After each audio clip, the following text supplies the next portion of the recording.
Hey, good morning everyone. Welcome to Everyday Faith Day 24. Hope you guys are doing amazing today. Thank you to Wendy for doing the devotion yesterday. Awesome job. Love hearing from her, and I would love to hear from more of y'all. I know I say this often, but find a day that speaks to you and let me know, and shoot a video for us so the community can hear from you rather than just me and a few others. I'd love to hear from the entire community. So let's jump into day 24, and it says this.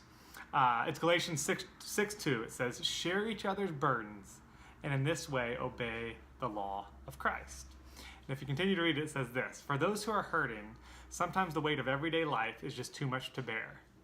Though it feels like their world has frozen in time, the world around them continues on. Has anybody ever felt that way?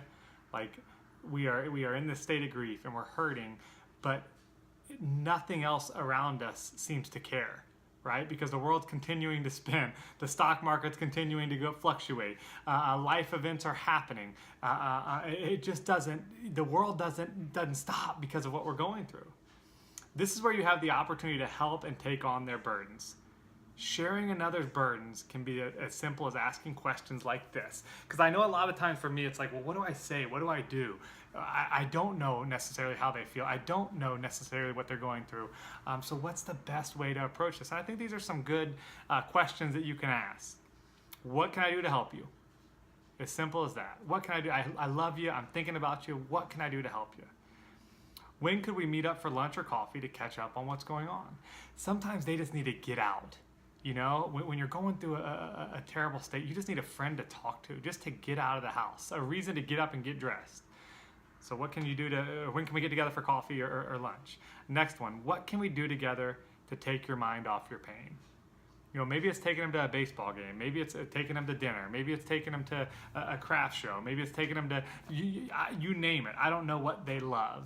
I don't know what your friends care to do, but what can we do that would make you forget about it for a little while? The second they leave and they hop back in their house and they shut the door, they're probably going to start thinking about it again. But getting their mind off it just for a little bit is an incredible thing. And the last thing says this, asking and responding to questions like these will mean the world to those who are in the midst of their grief. Asking and responding to questions like these will mean the world to those in the midst of their grief. So just reach out, connect, let them know you care, let them know you love them. Don't worry about always saying the right thing, because chances are it's probably not going to be right. But it's better to say something than nothing at all. It's better to say something to avoid than to avoid them, like many people are. You know, when we go through these things, though we may want to be alone, though we may want to not talk to anyone, that's probably not the best thing to do. So be a friend to someone today. Go out there and reach out to them. Ask them these questions or similar questions to help them, you know, get their mind off of it for a little bit. So guys, be blessed. Have an incredible day, and I'll see you guys tomorrow. Bye-bye.